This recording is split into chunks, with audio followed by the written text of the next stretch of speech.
Il y a quelques semaines à peine, ma mère était encore en bonne santé, riant joyeusement dans le jardin de derrière. Puis un matin, j'ai reçu un appel de l'hôpital. Ma mère était décédée d'un arrêt cardiaque soudain.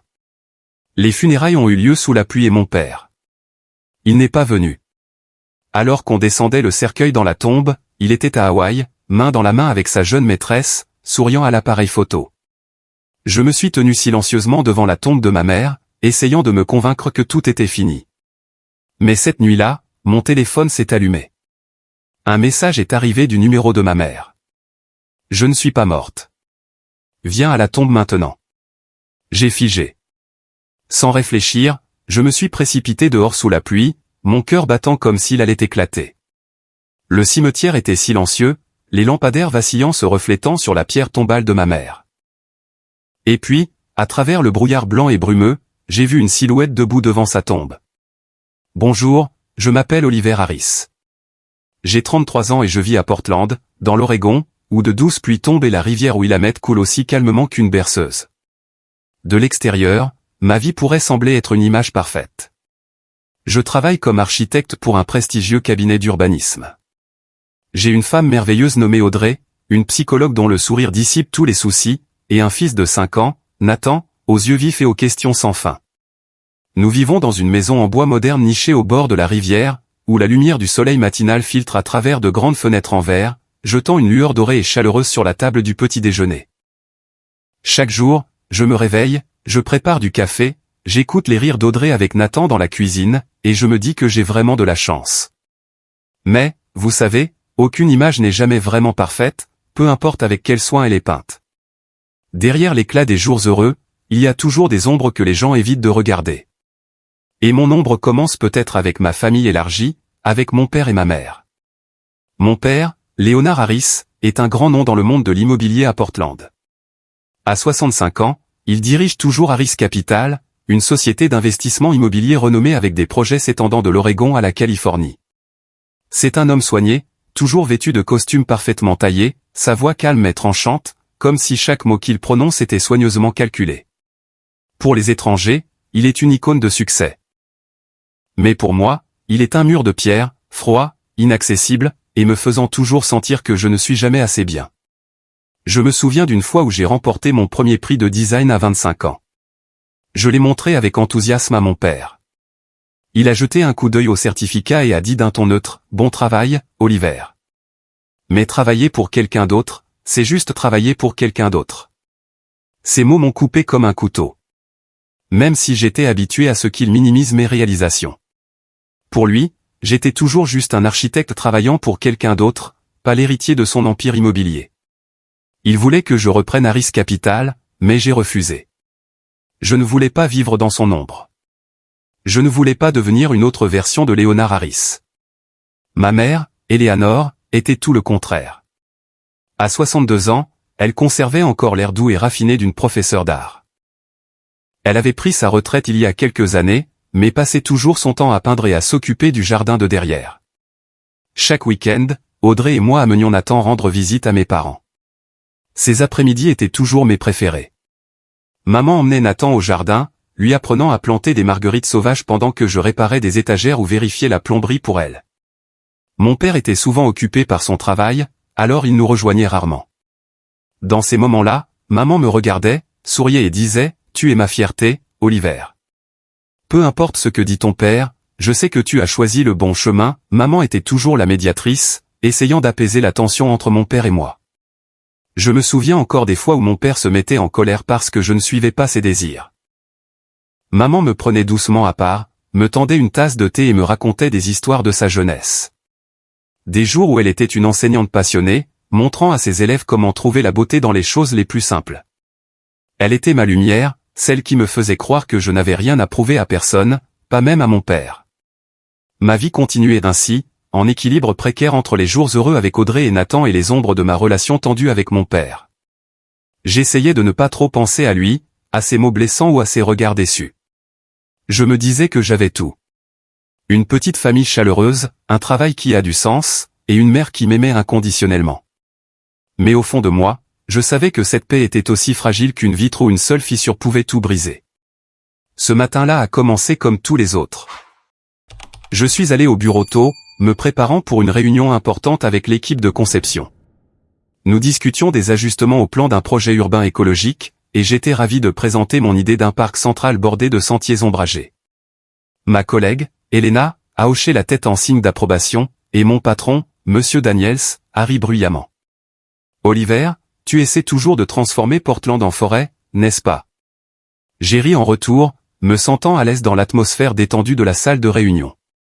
Puis mon téléphone a vibré. J'ai regardé l'écran et j'ai vu un numéro inconnu. Normalement, je ne réponds pas aux appels pendant les réunions, mais quelque chose dans la sonnerie persistante m'a donné un mauvais pressentiment. Je me suis excusé auprès de l'équipe, je suis sorti dans le couloir et j'ai décroché. Bonjour, est-ce que M. Oliver Harris est à l'appareil? La voix à l'autre bout du fil était celle d'une femme, tremblante, comme si elle essayait de rester calme. Je suis une infirmière de l'hôpital général de Portland. Je suis vraiment désolé de vous informer que votre mère, Madame Eleanor Harris, est décédée ce matin. Elle a subi un arrêt cardiaque soudain. Nous avons fait tout ce que nous pouvions, mais...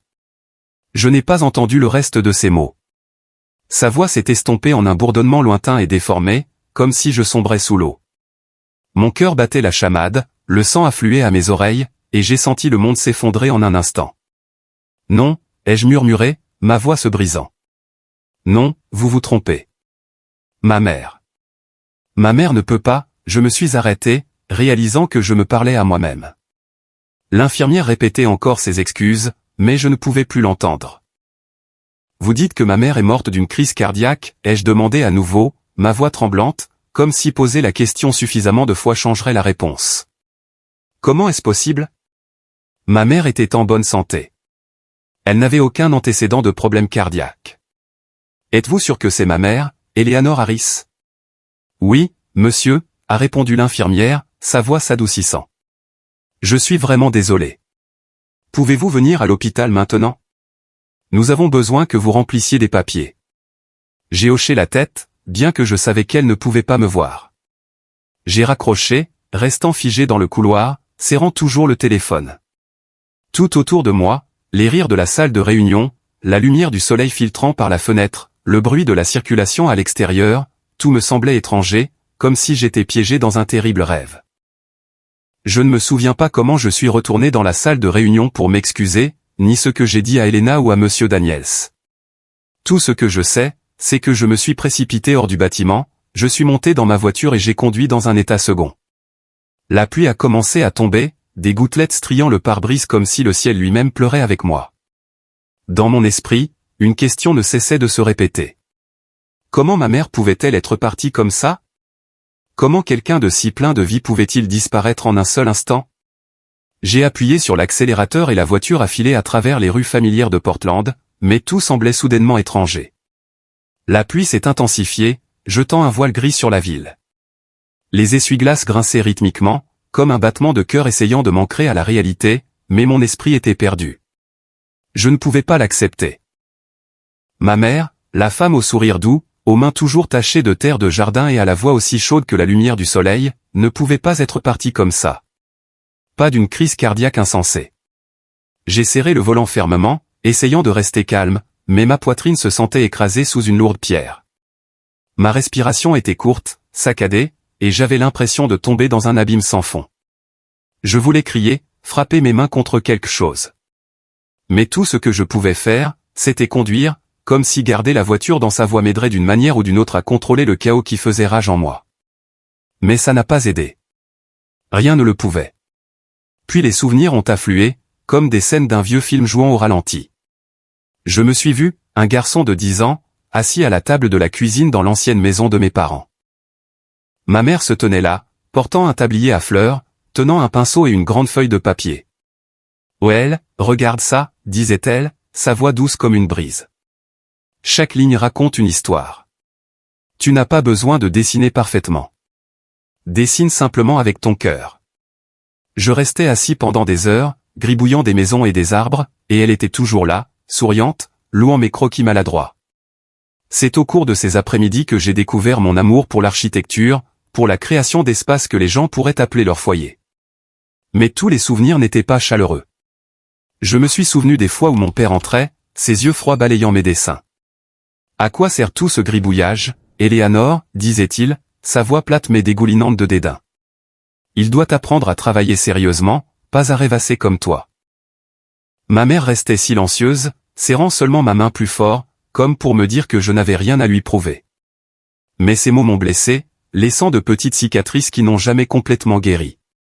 De retour au présent, la pluie dehors s'est intensifiée, comme si elle essayait d'engloutir la voiture. J'ai attrapé mon téléphone et composé le numéro de mon père, espérant qu'il pourrait m'expliquer quelque chose, n'importe quoi. Le téléphone a sonné 1 fois, 2 fois, 3 fois, mais personne n'a répondu. J'ai rappelé encore et encore, chaque sonnerie sans réponse me poignardant la poitrine comme un couteau. Pourquoi ne décrochait-il pas? Où était-il? Savait-il seulement que maman avait? Je ne pouvais pas supporter de terminer la pensée. Un mauvais pressentiment s'est agité comme un nuage sombre planant dans mon esprit. Mon père avait toujours le contrôle de ses affaires, de sa famille, même des émotions des autres. Pouvait-il savoir quelque chose que j'ignorais? Le trajet jusqu'à l'hôpital général de Portland semblait interminable.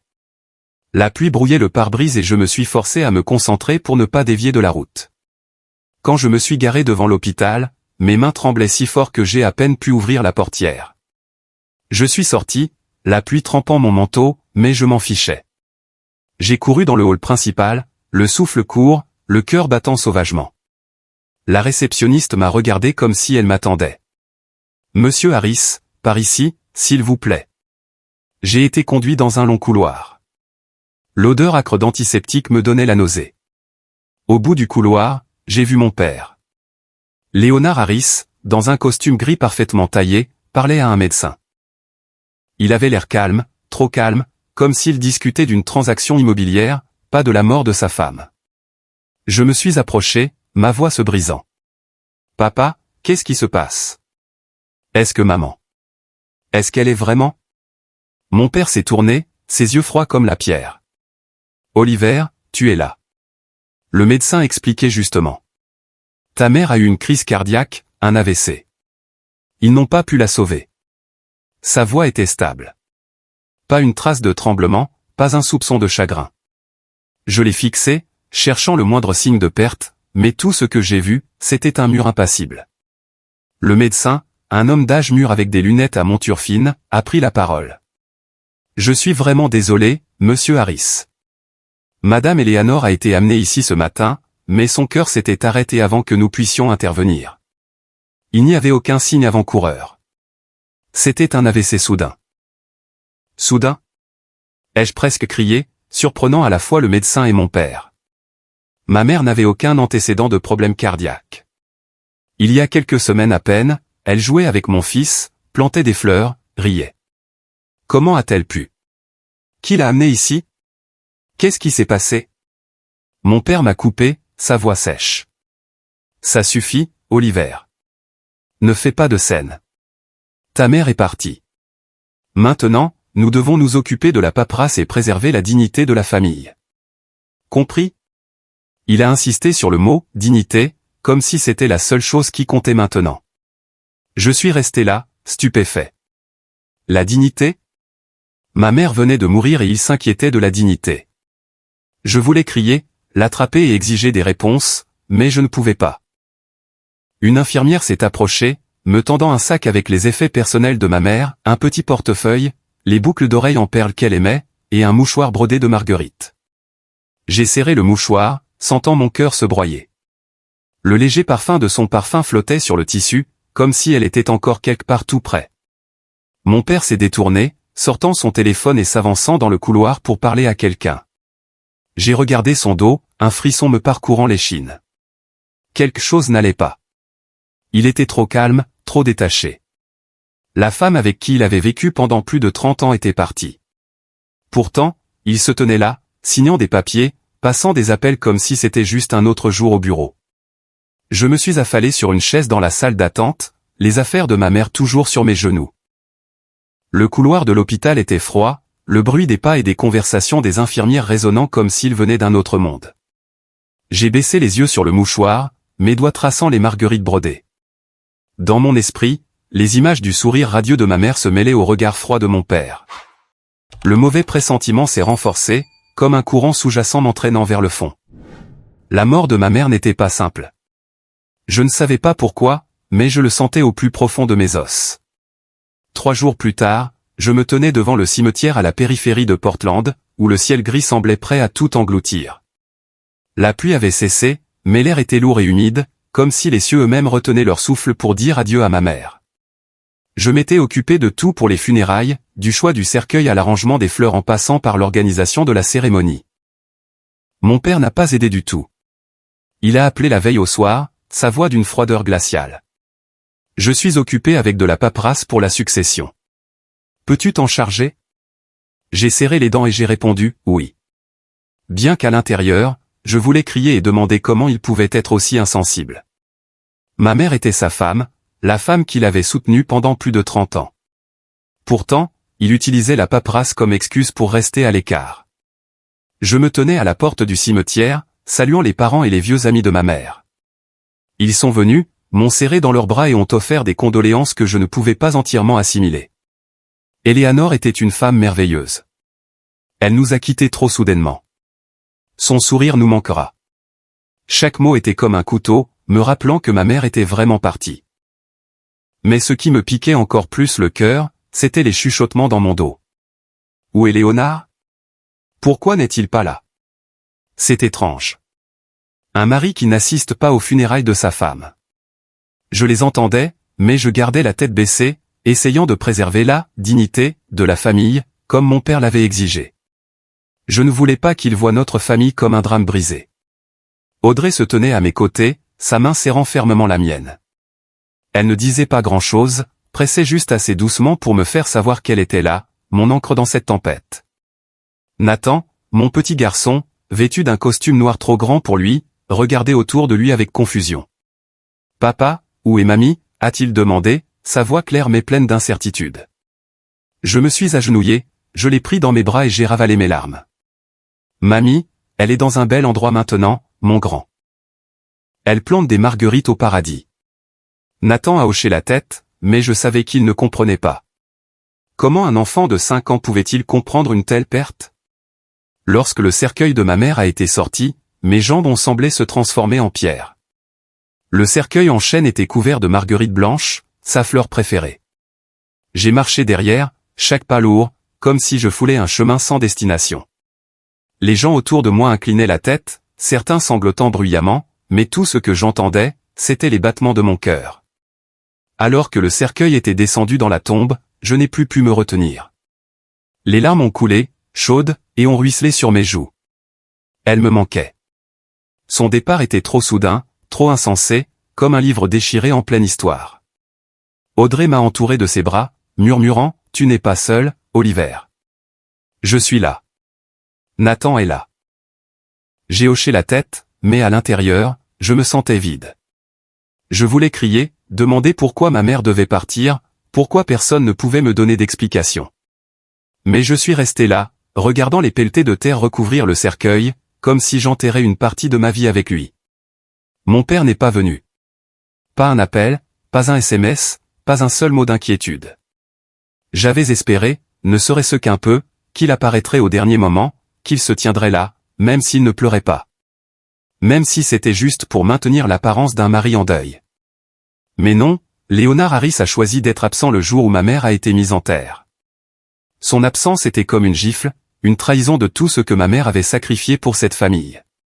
Quand les funérailles se sont terminées, Audrey et moi avons ramené Nathan à la maison.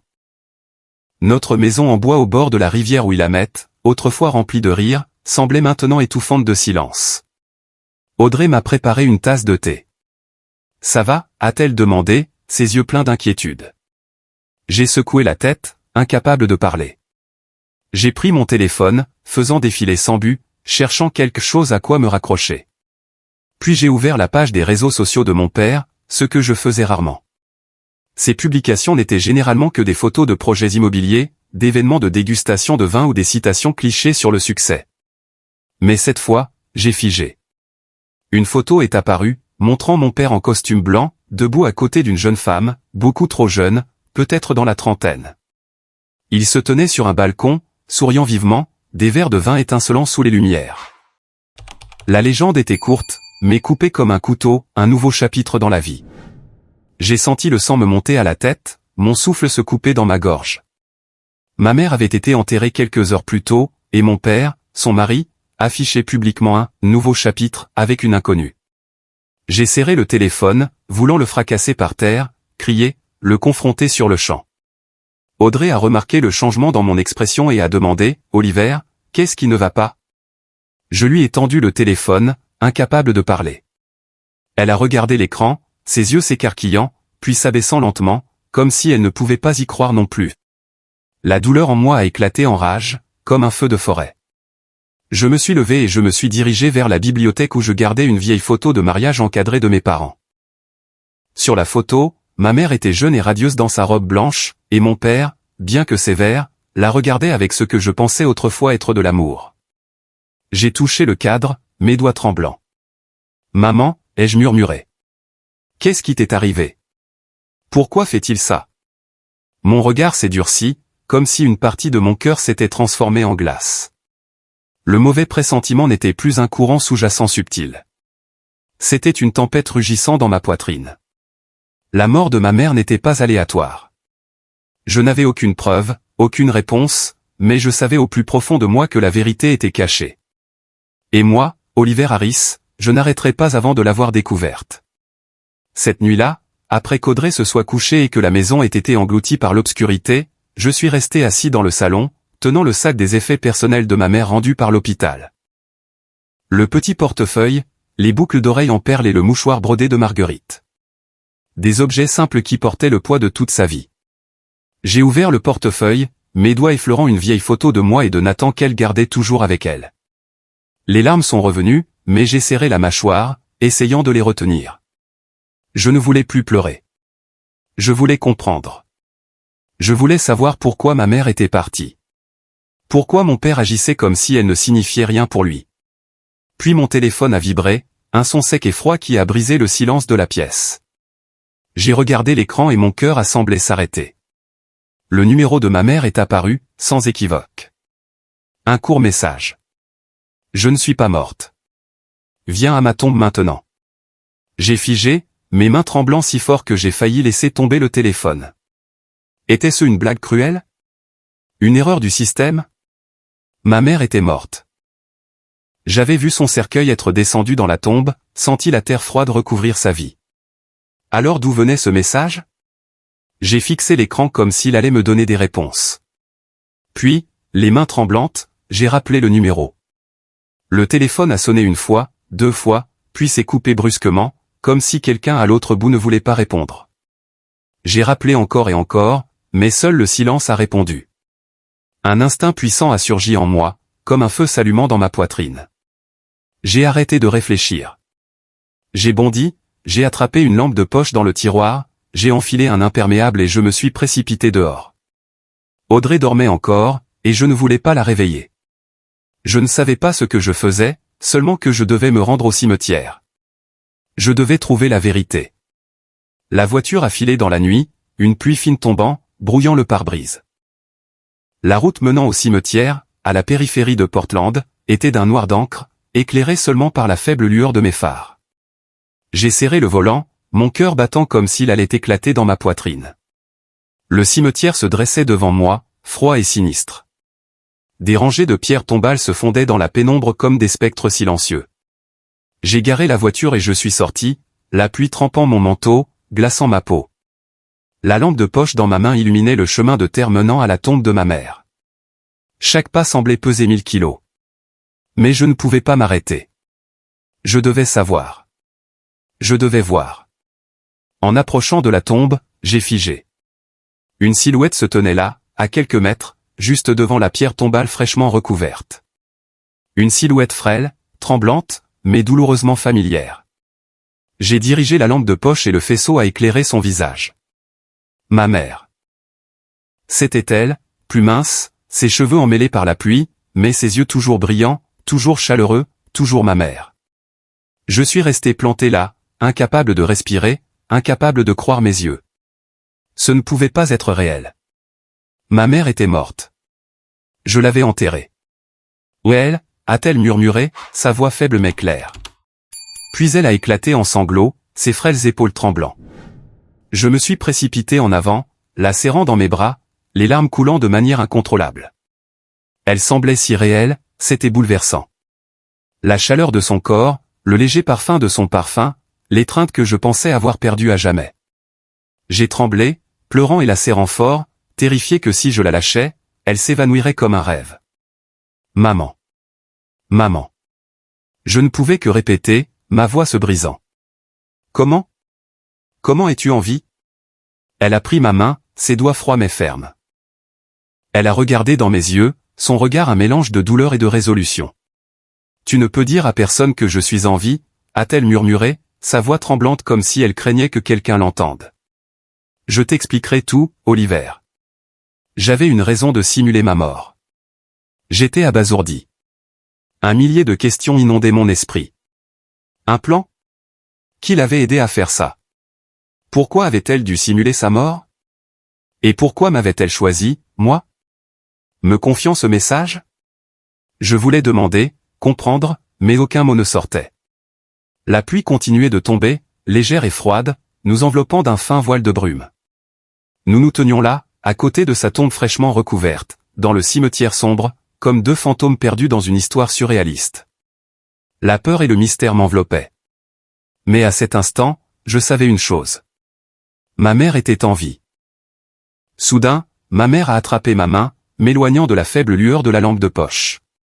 Ce n'est pas sur ici, a-t-elle murmuré, sa voix tremblante mais résolue. Suis-moi, Oliver. Nous devons parler.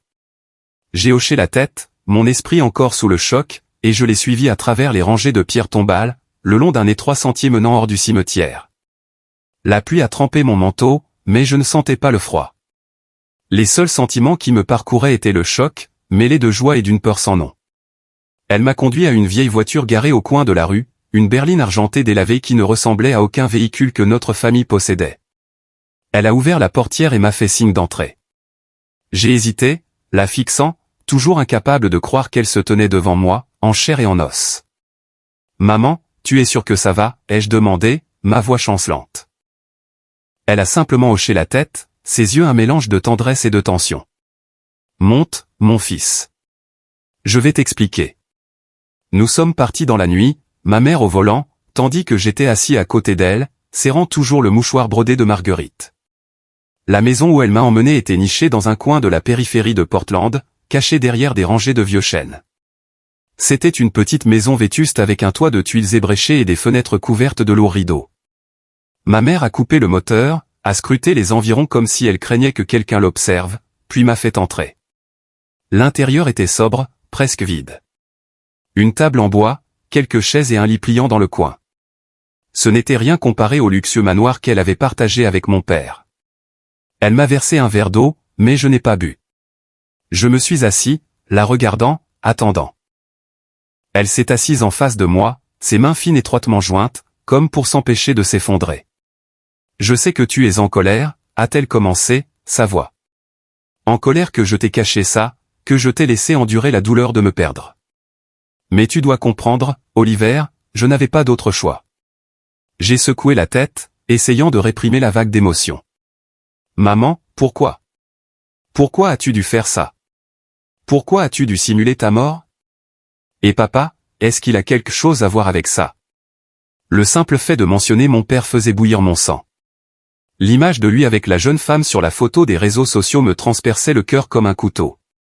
Ma mère a pris une profonde inspiration, ses yeux s'assombrissant comme si elle passait en revue des souvenirs douloureux. « Ça a commencé il y a quelques mois, a-t-elle dit. Ton père, il a changé, Oliver. Il est devenu plus froid, plus impitoyable.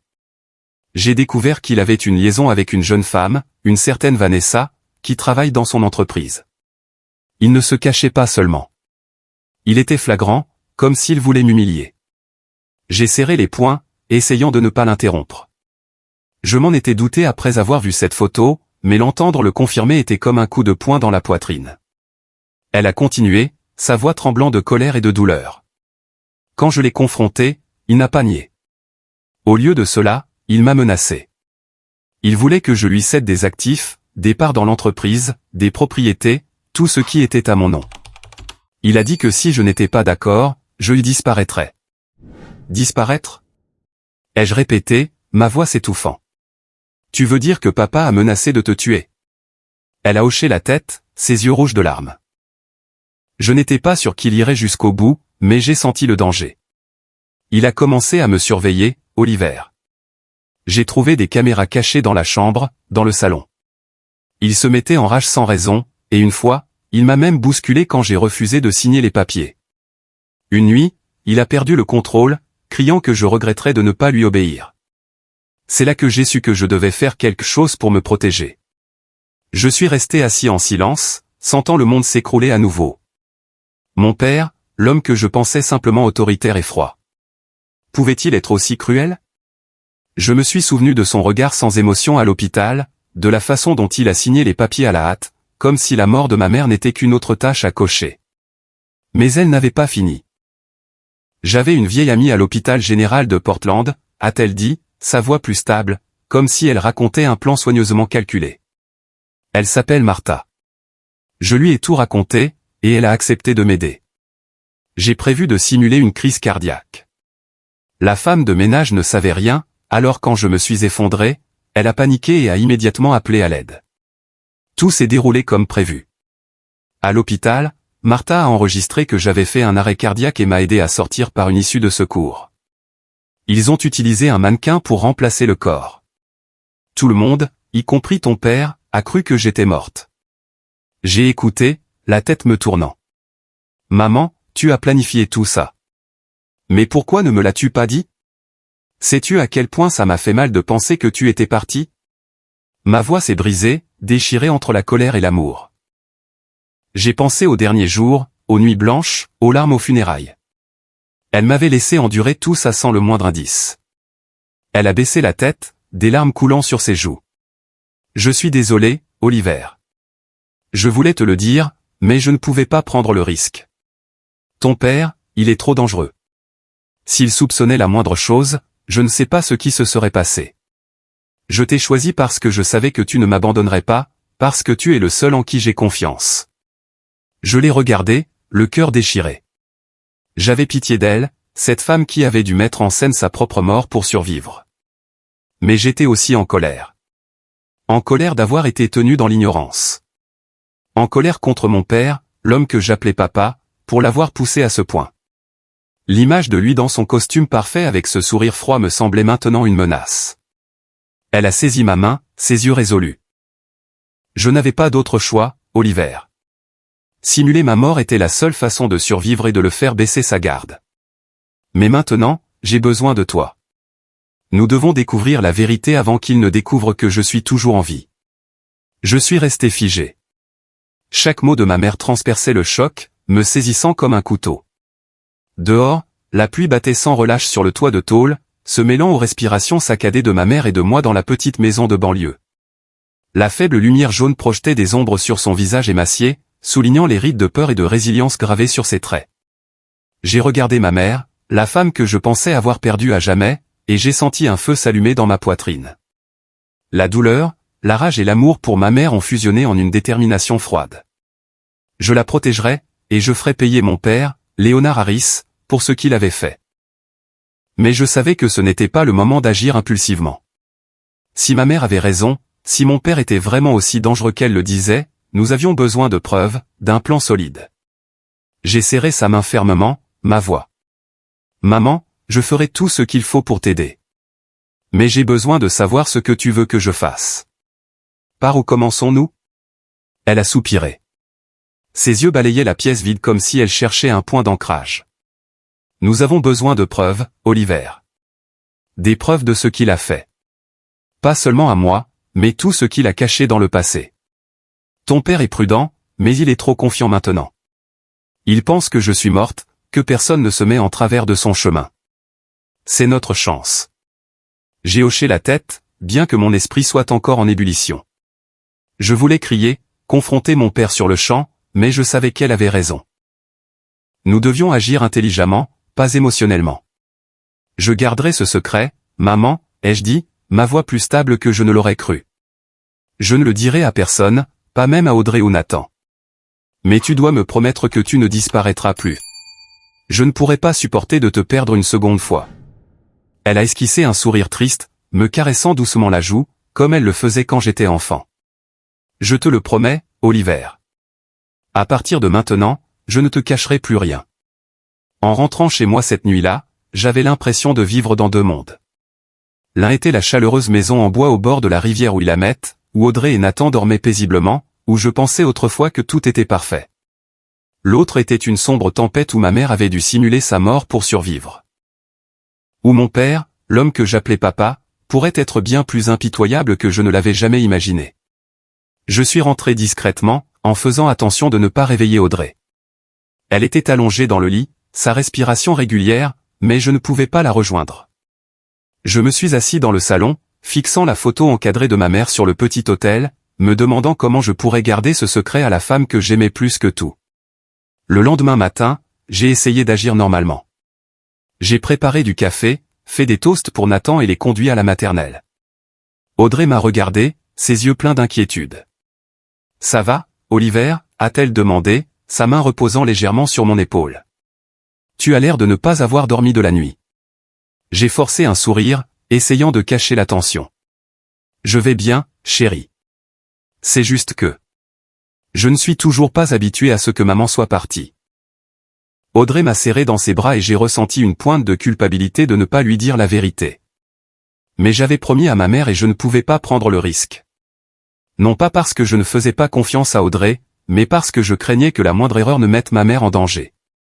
Pendant ce temps, ma mère restait cachée dans la maison de banlieue, ne me contactant que par un téléphone crypté fourni par un vieil ami. Chaque fois que je recevais un message d'elle, mon cœur s'emballait, comme si je vivais dans un thriller d'espionnage. « N'appelle pas directement », m'a-t-elle demandé. « Envoie des SMS uniquement lorsque c'est nécessaire. Et sois prudent, Oliver.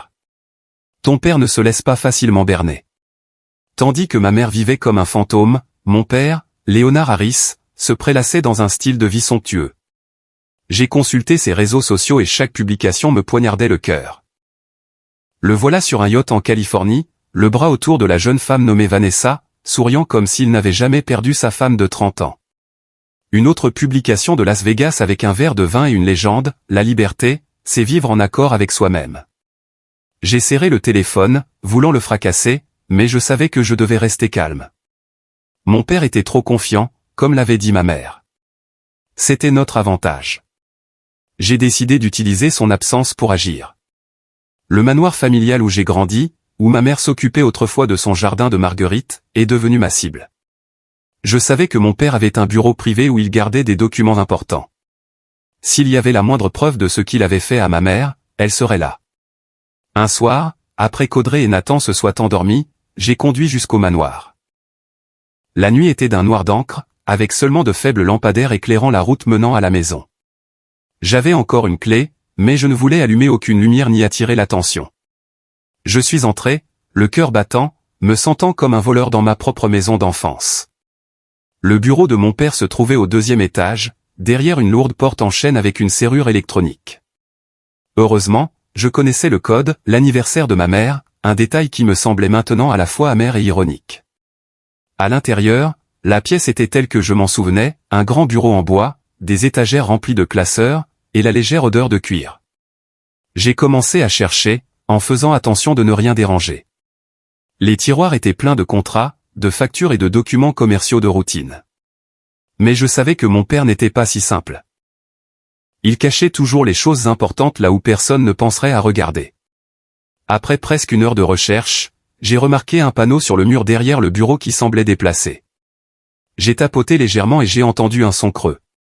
Mon cœur s'est emballé. À l'aide d'un coupe-papier du bureau, j'ai soigneusement ouvert le panneau. Derrière se trouvait un petit coffre-fort ancien avec une serrure à combinaison. J'ai essayé plusieurs combinaisons. L'anniversaire de mon père, celui de ma mère, le mien, mais aucune n'a fonctionné. Finalement, j'ai essayé leur anniversaire de mariage, et le coffre-fort s'est ouvert avec un clic sec. À l'intérieur se trouvait une mine de sombres secrets.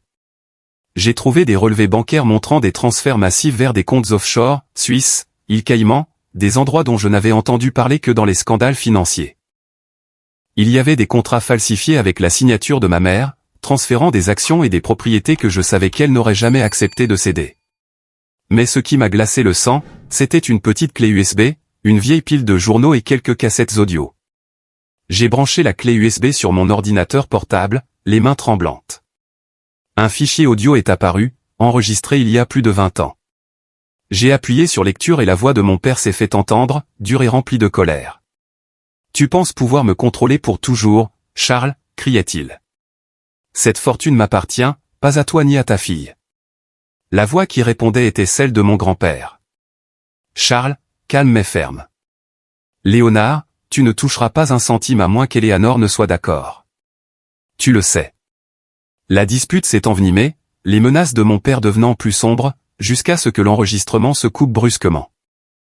J'ai ouvert la pile de journaux, le cœur battant. C'étaient des journaux locaux datant de plus de 20 ans, avec des titres sur un accident de voiture qui avait tué mes grands-parents. Je me souvenais que ma mère m'avait dit, la voix lourde de chagrin, qu'ils étaient morts lors d'un voyage d'affaires. À l'époque, je pensais que c'était une tragédie aléatoire. Mais maintenant, en reconstituant l'enregistrement, le ton plein de ressentiment de mon père et le moment de l'accident, quelques jours plus tard, j'ai commencé à soupçonner. Mon père était-il directement impliqué? Avait-il fait quelque chose pour s'emparer de l'héritage de ma mère? J'ai tout photographié, sauvegardant les données sur mon téléphone et un disque dur de secours. Puis je suis retourné à la maison de banlieue, le cœur lourd. Quand je l'ai dit à ma mère, elle est restée assise en silence, ses mains tremblantes serrant son verre d'eau. J'ai toujours soupçonné, a-t-elle murmuré, des larmes coulant sur son visage.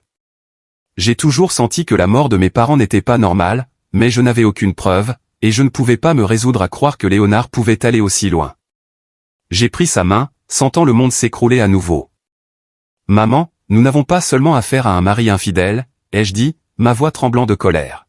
« Nous avons affaire à quelqu'un qui pourrait cacher des crimes depuis 20 ans. » Elle a hoché la tête, ses yeux non plus seulement remplis de chagrin, mais brûlants de résolution. « Nous allons le dénoncer, Oliver. Pour moi, pour toi, et pour tous ceux qui l'a blessé. » J'ai regardé ma mère, une femme qui avait tant enduré, et j'ai senti un feu s'allumer dans ma poitrine. Ce n'était pas la rage aveugle de la colère, mais une détermination froide et affûtée, comme une lame aiguisée à la perfection.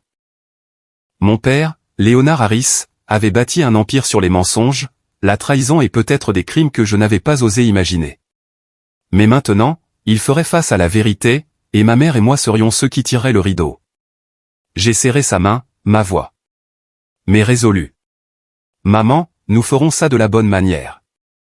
Pas d'impulsivité, pas de laisser les émotions prendre le dessus.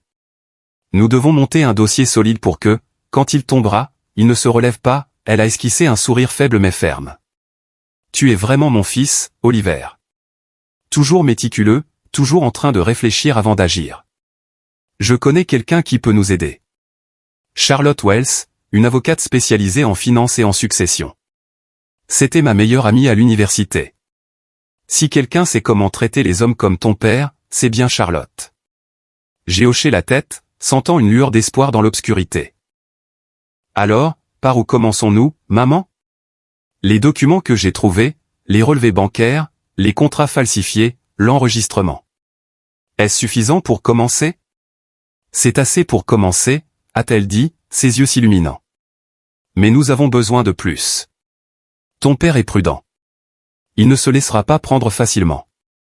Nous avons besoin de preuves supplémentaires, et nous devons tout faire légalement pour que, lorsque la vérité éclatera, il ne puisse pas s'échapper. Les jours qui ont suivi, j'ai eu l'impression de vivre deux vies. Le jour, j'étais toujours Oliver Harris, architecte, mari, père, déposant Nathan à la maternelle, riant avec Audrey et travaillant sur des plans chez Urban Vision. Mais la nuit, je devenais quelqu'un d'autre, un chercheur de vérité. Rassemblant discrètement les pièces du puzzle pour démanteler l'empire de mon père. Pendant ce temps, mon père semblait totalement inconscient. Je le surveillais via les réseaux sociaux où il continuait de poster sur son style de vie somptueux, debout sur un yacht à Malibu, dînant aux chandelles dans un restaurant chic, ou se promenant sur une plage avec Vanessa. Chaque photo était un coup de poignard dans mon cœur, mais aussi une opportunité. Il était trop confiant, croyant avoir échappé à toutes les contraintes, que ma mère était morte et que personne ne pouvait se mettre en travers de son chemin. Il ne savait pas que chacun de ses mouvements était observé, que chaque sourire suffisant ne faisait qu'alimenter ma détermination. J'ai commencé à agir. D'abord, j'ai contacté Charlotte Wells, l'amie avocate de ma mère. Nous nous sommes rencontrés dans un petit café à la périphérie de Portland, où personne ne me connaissait. Charlotte était une femme d'une 50aine d'années, avec des cheveux argentés courts et des yeux aussi vifs qu'un faucon. Alors que je racontais l'histoire de ma mère, la fausse mort, les menaces de mon père et les documents que j'avais trouvés, elle a écouté attentivement, prenant des notes sans trahir la moindre émotion. Quand je lui ai remis des copies des relevés bancaires, des contrats falsifiés et de l'enregistrement, elle a finalement parlé, c'est une grosse affaire. Leonard Harris n'est pas seulement un adultère. Si ce que vous dites est vrai, il pourrait diriger un réseau financier illégal. Mais nous avons besoin de plus de preuves, et nous devons faire cela dans les règles de l'art. Charlotte a commencé à organiser les documents, transformant mes pièces éparses en un dossier d'enquête interne cohérent. Elle a classé les relevés bancaires, examiné les contrats falsifiés et engagé un expert audio pour vérifier l'enregistrement. Cet enregistrement est crucial, a-t-elle dit. Il montre l'intention de Léonard, mais nous devons le lier à des actions spécifiques. Pouvez-vous obtenir plus de données de son entreprise? Je savais que c'était une tâche dangereuse, mais j'ai hoché la tête. Harris Capital, l'entreprise de mon père, était une forteresse avec une sécurité renforcée et un personnel loyal, mais j'avais un avantage. J'étais le fils de Leonard Harris. Bien qu'il ne m'ait jamais vu comme son héritier, j'avais toujours un accès limité à certains systèmes de l'entreprise pour avoir aidé sur des projets de conception par le passé. Un soir, je me suis rendu au siège de Harris Capital en prétendant récupérer d'anciens documents de conception. Le gardien de sécurité, un homme d'âge mûr nommé Frank, m'a salué chaleureusement. « Ça fait un bail qu'on ne t'a pas vu, Oliver » a-t-il dit, d'un ton amical. J'ai souri, cachant ma tension. « Oui, j'ai juste besoin de récupérer quelques plans. » Papa m'a demandé de vérifier un ancien projet. Frank m'a laissé entrer sans suspicion. Je suis allé directement au 10e étage où se trouvait le bureau de mon père. La pièce était vaste, avec des fenêtres allant du sol au plafond donnant sur Portland, mais je n'avais pas le temps d'admirer la vue. Je me suis assis à son bureau, j'ai allumé son ordinateur et j'ai utilisé un mot de passe de secours que je l'avais vu entrer lors d'une réunion de famille. Heureusement, il fonctionnait toujours. J'ai fouillé dans les fichiers, mon cœur battant à chaque bruit dans le couloir. Puis j'ai trouvé un dossier caché, crypté avec un autre mot de passe. J'ai essayé plusieurs combinaisons sans succès. Finalement, j'ai tapé « Vanessa » et le dossier s'est déverrouillé. À l'intérieur se trouvaient d'innombrables emails, factures et registres de fonds d'investissement offshore anonymes. Mes yeux se sont illuminés. C'était de l'or. J'ai tout copié sur une clé USB, mes mains tremblant si fort que j'ai failli la laisser tomber. C'était la preuve de transactions occultes, d'argent qui n'apparaissait jamais dans les livres officiels de Harris Capital. Pendant ce temps, ma mère travaillait de son côté. Elle a secrètement contacté un vieil ami de l'administration fiscale, un homme nommé Robert, qui avait travaillé sous les ordres de mon grand-père. Elle lui a envoyé des copies des documents que j'avais trouvés. Quelques jours plus tard, Robert a rappelé, sa voix grave. « Eleanor, ce que tu m'as envoyé est une bombe. » Léonard a 4 comptes offshore totalisant plus de 30 millions de dollars non déclarés. C'est une preuve claire de blanchiment d'argent et d'évasion fiscale. Je vais transmettre cela aux agences fédérales, mais toi et Oliver devez être prudents. Si Léonard découvre ce que vous faites, il ne se retiendra pas, Charlotte a accéléré le processus. Elle a déposé une plainte anonyme auprès de la Security and Exchange Commission et de l'IRS tout en initiant un gel temporaire des avoirs de Léonard. Il ne saura pas ce qui se passe avant qu'il ne soit trop tard, a-t-elle dit, ses yeux brillants comme ceux d'une guerrière se préparant au combat. Nous plantons une bombe juridique sous ses pieds, et elle est sur le point d'exploser. Entre-temps, j'ai décidé de semer le trouble sur les réseaux sociaux. En utilisant un compte anonyme, j'ai commencé à laisser fuiter des indices sur Harris Capital, de vagues suggestions de fraude à l'investissement, des questions sur l'origine de la richesse de Leonard Harris. Je ne l'ai pas accusé directement, laissant la presse et le public creuser plus profondément. Bientôt, des articles ont commencé à paraître. Harris Capital cache-t-il quelque chose? Question sur la transparence d'un empire immobilier? Les actionnaires sont devenus inquiets. l'action de l'entreprise a légèrement baissé et je savais que mon père commençait à sentir la pression. Un matin, j'ai reçu un message de Charlotte. Le FBI a lancé une enquête fédérale. Ils examinent tous les documents que nous avons envoyés. Léonard ne le sait pas encore, mais il sera bientôt convoqué. Je me suis affalé sur une chaise, serrant mon téléphone, et j'ai murmuré pour moi-même, maintenant, il saura ce que ça fait de perdre le contrôle. Pendant ce temps, mon père continuait ses vacances. J'ai vu sa dernière publication, une photo de lui sur une plage, un cocktail à la main. Mais j'ai aussi vu d'autres nouvelles. Les journalistes commençaient à l'assaillir, posant des questions sur Harris Capital, les comptes offshore et les allégations de fraude. Il souriait toujours, balayant les questions, mais je savais que ce sourire masquait la panique.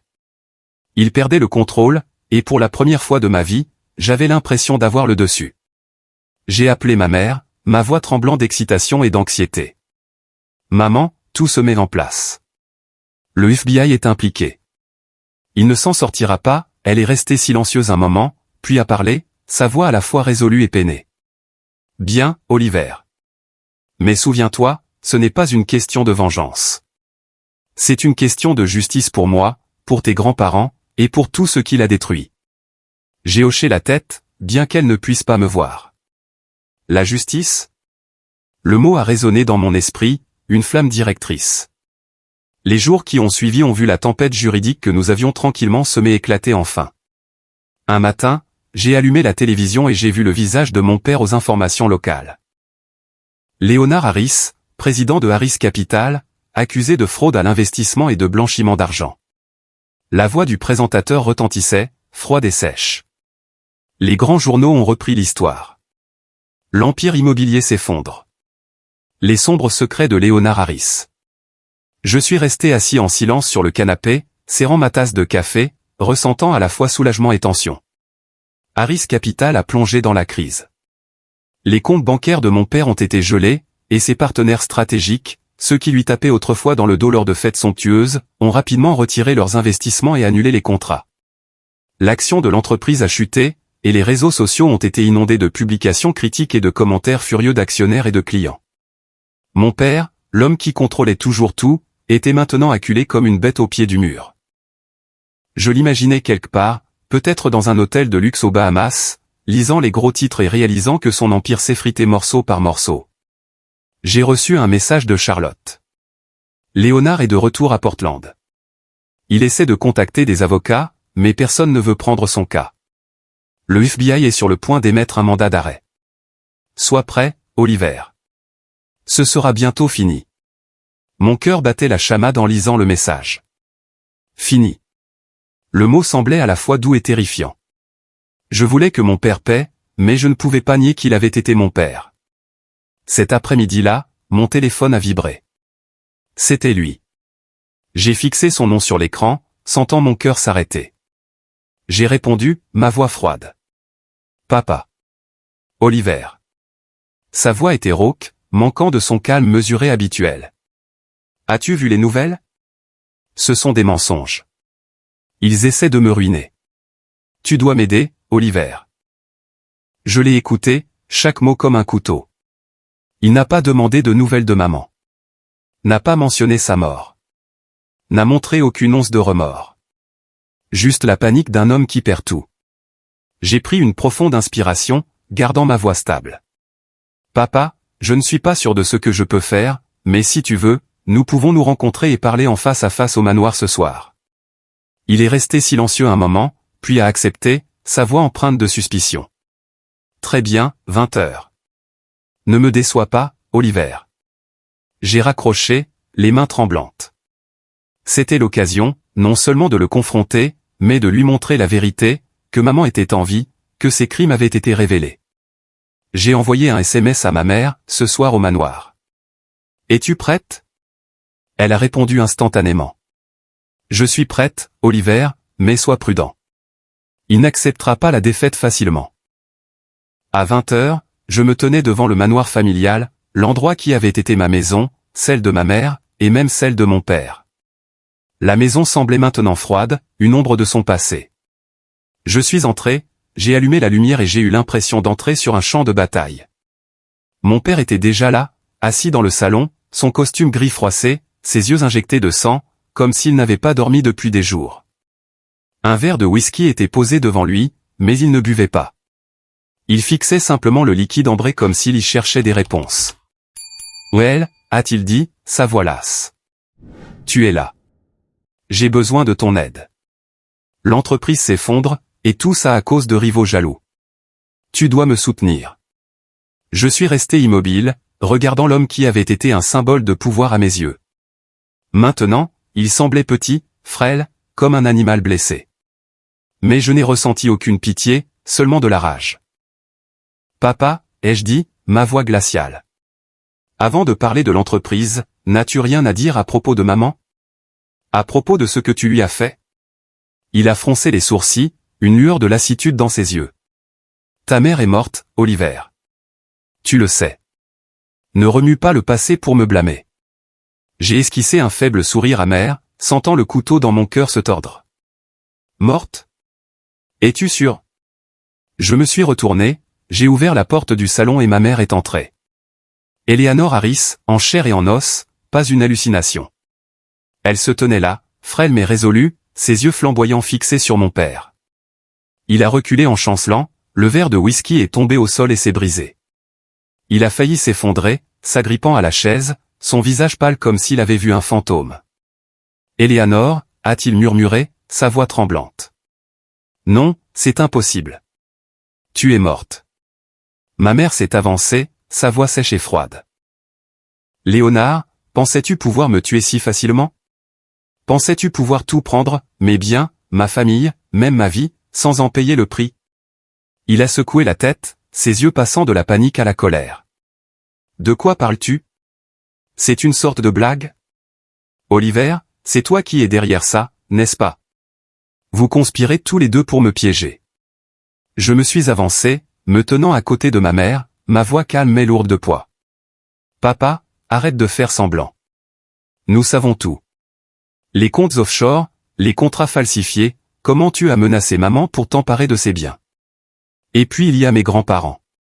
Pensais-tu que leur accident de voiture resterait un secret pour toujours? » Ma mère a continué, sa voix tremblant de douleur. « Léonard, je t'ai aimé autrefois. Je pensais que tu étais juste ambitieux, mais tu as tué mes parents, n'est-ce pas? Pour leur fortune. Et tu comptais me faire la même chose. » Il a ri, mais c'était un son creux, désespéré. « Vous êtes tous les deux fous. Je n'ai tué personne.